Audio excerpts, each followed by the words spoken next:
जगमोहन दीक्षित जी, दिल्ली से। श्री हरिवंश महाराज जी। गुरुदेव, आपके चरणों में कोटि कोटि प्रणाम। गुरुदेव, भजन, नाम मंत्र, वाणी जी और सेवा आदि आध्यात्मिक साधनों द्वारा उत्पन्न सकारात्मकता, सात्विकता अथवा ऊर्जा को नष्ट करने हेतु मन बहुत शीघ्रता से विभिन्न विषयों की ओर आकृष्ट करता है। महाराज जी, ऐसा क्या साधन बने कि ये सकारात्मकता छिन्न न होकर आध्यात्मिक उन्नति? साक्षी भाव। अंतःकरण में स्फुरित हुआ विषय मेरे में नहीं है। थोड़ा विवेकवान बनो। शरीर तुम्हारा एक साधन का यंत्र है, शरीर तुम नहीं हो। ये पांच भौतिक ढांचा, इसके बाद सूक्ष्म शरीर अंतःकरण, इसके बाद कारण शरीर स्वभाव, ये तीनों प्रकृति के हैं।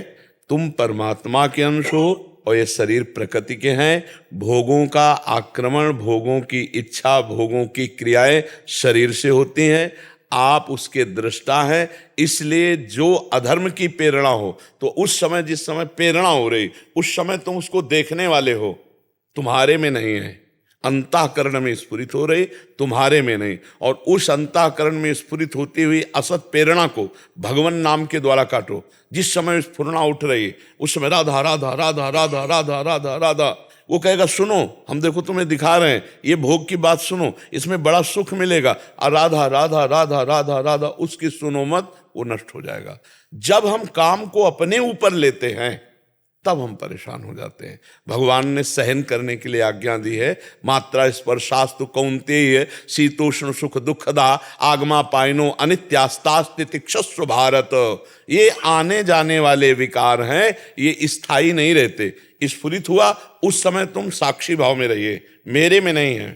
क्योंकि चेतन अमल सहज सुख राशि, अमल माने निर्विकार, मल रहित। मेरा स्वरूप मल रहित, कभी छू नहीं सकते ये, कभी छू नहीं। इनकी क्या बात है, दिव्यास्त्र नहीं छू सकते मेरे स्वरूप को। जो मैं हूं, मुझे ना तो अग्नेयास्त्र, न वारुणास्त्र, न वायुवास्त्र, ये स्पर्श भी नहीं कर सकते। नयनम छिन्नन्ति शस्त्राणि, नयनम दहति पावकहा, न चैनम क्लेदयम त्यापो, न शोषयति मारुता। तो फिर काम क्रोध मेरे में कहां से आ गए?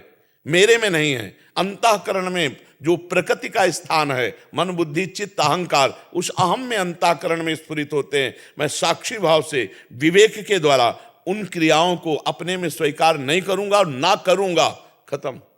बिना दस्तखत के मन कुछ नहीं कर सकता। जब तक आप स्वीकृति नहीं देंगे तब तक आपका मन कुछ नहीं कर सकता। क्योंकि मन और पांच ज्ञानेंद्रियां मिलकर के ही आपकी अनुमति से चेष्टा करेंगे। तो आपको ये ध्यान देना है कि वो आपको विवश करेंगे और आपको ना बोलना है।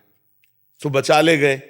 यम ही न व्यथ्यन्ते ते पुरुषम पुरुषर्षभ सम दुखा सुखाधीरम स्वमृतत्वाय कल्पते। जो मन और इंद्रियों में प्रमथन स्वभाव है, जिस विषय को पकड़ते हैं तो हठ पूर्वक पकड़ के इतना जलन पैदा करते कि लगता भोग लो और शांत हो जाएगा।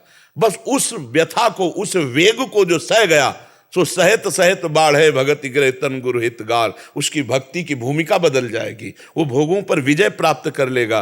वो मनोनिग्रही, वो संयमी भगवत प्राप्ति के नजदीक पहुंच जाएगा। इसलिए अपने को एक बार तो कट्टर स्वभाव रखना ही है। धर्मयुक्त भोग को भोगना है, क्योंकि बिना भोगे विषय चलेगा नहीं शरीर। समझ रहे हो ना?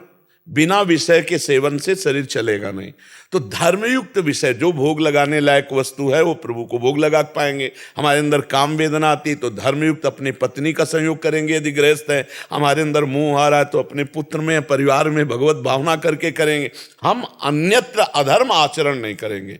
गृहस्थी में जो भजन होता है वो इस कोटि से भजन होता है। कोई नैष्ठिक ब्रह्मचारी वाला थोड़ी कि हमारे अंदर काम आया, हाय हाय अब क्या करें। नहीं, गृहस्थी में हो धर्मयुक्त, अगर आपके अंदर वासना जागृत हुई है तो वो भगवान ने रास्ता बनाया है।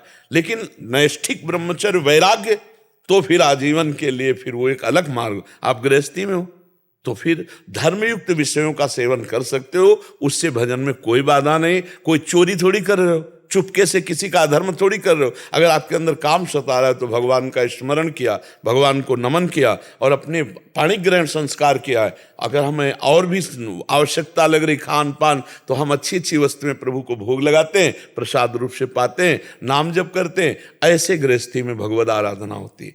विरक्त के लिए अलग मार्ग, वो निवृत्ति परक है। तो गृहस्थी में ऐसे चला जाता है। ऐसा नहीं कि गृहस्थी में हम भजन में लग गए तो पत्नी से बात नहीं करेंगे, बच्चे से बात नहीं करें, नहीं, ये अधर्म होना शुरू हो जाएगा। पत्नी से बात नहीं करोगे, उसने पाणी ग्रहण के समय थोड़ी तुमने वचन दिए थे कि मैं भजन करूंगा, तुमसे बात नहीं करूंगा। अब वो कहाँ जाए, उसके अंदर जो वेदना जागृत होगी। तो ये बात गृहस्थी में ध्यान रखनी चाहिए कि हम तो आज ब्रह्मचर्य की महिमा सुन रहे हैं, सत्संग कर रहे हैं, और भैया बोलना बंद कर दिया, तो फिर क्या होगा? वो कहीं गलत मार्ग में गई तो आप अधर्म से युक्त हो जाएंगे।